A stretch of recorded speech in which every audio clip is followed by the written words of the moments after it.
thank you all for being here this morning. Standing with me and speaking today will be Chief Marc Bashoor with the Prince George's County Fire and EMS Department.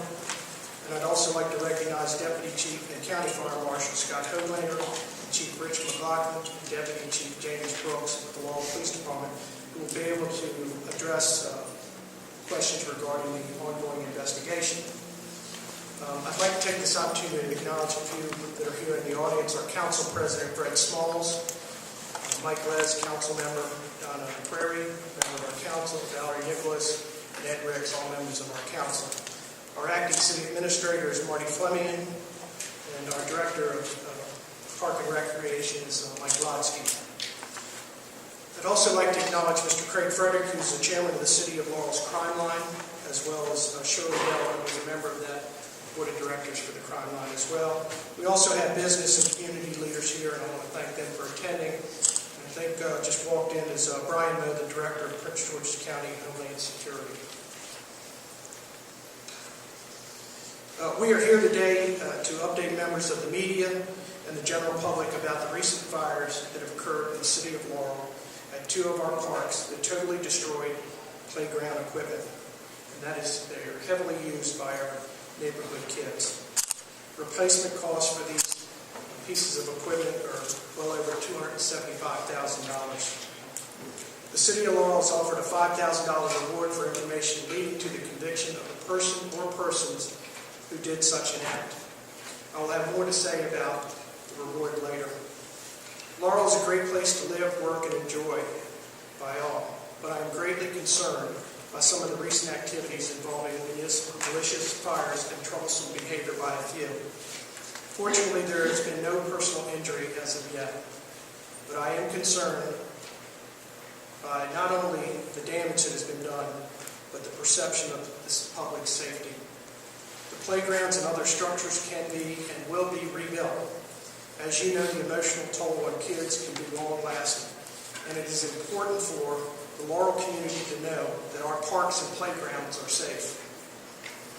The chiefs and I appeal to anyone who knows something about these incidents to come forward. Working together, we can preserve the well-being and future of our children. So if you see something, say something. On behalf of the Mayor and City Council, I want to acknowledge and thank the men and women of the Laurel Police Department, the Prince George's County Fire and EMS Department, Office of the Fire Marshal, for all of their hard work and many hours they've put into these cases. Please keep in mind this is an open, ongoing, and active investigation. Now I'd like to introduce Marc Bashoor, the Chief of the Prince George's County Fire and EMS Department. Thank you, Mayor. I appreciate the opportunity, and it's always good to come to the great city of Laurel for usually a good time. It's unfortunate now we're here in a difficult time. It's always difficult to face the community when unsolved crimes of arson affect their livelihood, especially where their children play. However, the situation we're here to talk about today, while important, is much bigger than playgrounds and mulch fires. We believe the two fires at the community parks of Discovery and Emancipation, we believe that those two are related, and we're exploring the possibility that at least 5 other fires in and around buildings in the Laurel area may be related as well. It's not troubling enough that fire fatalities are on the rise, especially in homes where we find no smoke alarms, but now we're dealing with the heinous crime of cowardly acts that we believe have needlessly placed many people at risk and in harm's way. Similar to the Laurel Fuel Company fire, not only are residents and occupants endangered, but every time firefighters venture into a burning building, they risk their lives and are subject to injury and worse, possibly death, by the collapse of the buildings while they search for victims and attempt to extinguish the fires. Crimes of arson in occupied buildings are our worst nightmare. It is clear that these cowards are not afraid to take this step. We need the community's help. We need the help in solving these fires. While fire and police investigators are working around the clock to solve these crimes, we need members of the community to come forward and provide us with anything they may know. Every piece of information can turn into a lead. What you may believe to be insignificant, or any insignificant piece of information about these incidents could be the difference in solving the crimes. We have an extremely talented and experienced team of fire investigators that are working day and night until whoever is responsible is arrested.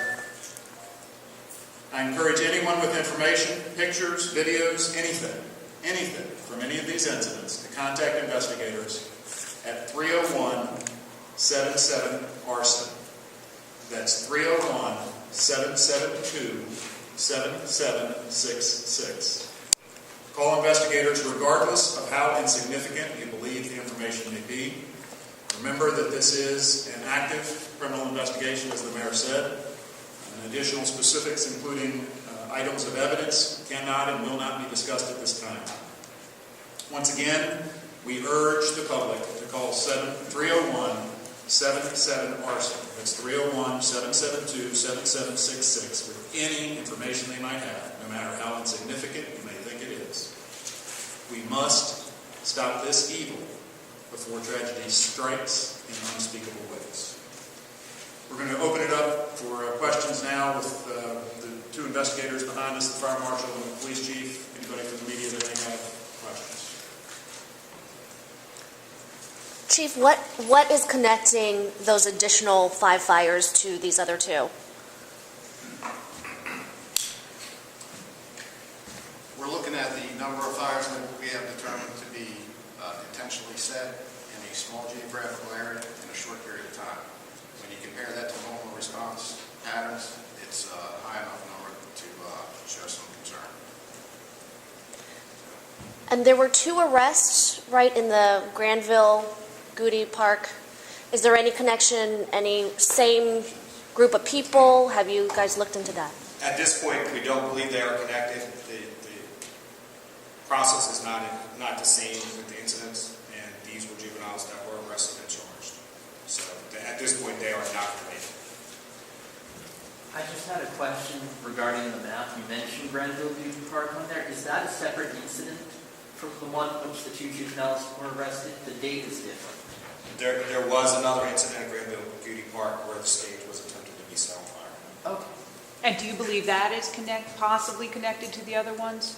At this point, we believe all these fires are all of a suspicious nature and maybe all related. We're stopping short of saying, yes, they are all connected, because we're not positive of that. Possibly. Any other questions? Okay, Mayor. Thank you, Chief. Again, I want to thank you and your staff picking up the phone right away and calling the city of Laurel and offering your assistance. I think, again, as we create partnerships and we work together, we solve crime. That's the way we should be working.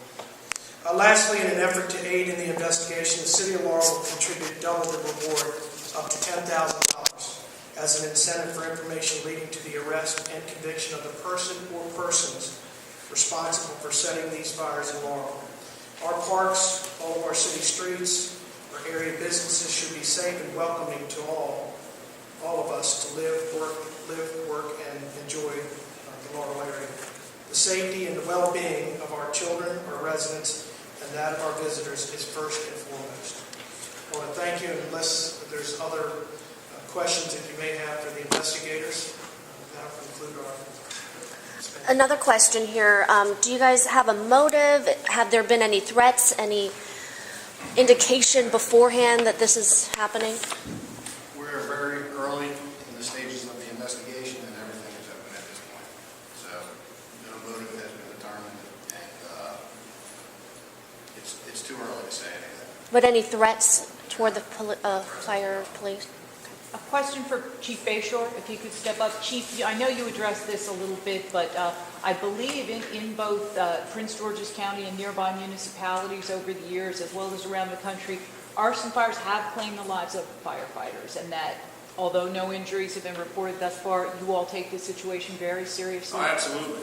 And, again, the Laurel fuel fire is an example that may or may not be connected. However, the cause has not been nailed down, but that particular situation was seconds away from collapse. And we had firefighters inside trying to put that fire out. We to be attending funerals right now. So anything that anybody in the public can provide us, we've said it over and over, but 301-77 Arson, please get the information to us. Aside from that these fires were in a short time frame in a small geographic area, are there specific sort of hard evidence pieces that connect them, the same incendiary used in each case, or other Not that we're going to go into here. Suffice to say, they're all suspicious in nature, and that's all we're going to say. Any others? If not, I want to again close by reminding the public, if you see something, say something, pick up the phone and call, no matter how minor it may be. If something doesn't look right in one of our parks or on the streets, or in your own community, you may not be from the Laurel area, pick up the phone and call the police department. And, that makes a difference. Again, I want to acknowledge and thank all of those behind me and those that are behind you all that have really gone way above and beyond working these cases. We very much appreciate it here in the Laurel community. Thank you all very much. Hearing no other questions, I will conclude the press conference. Thank you very much.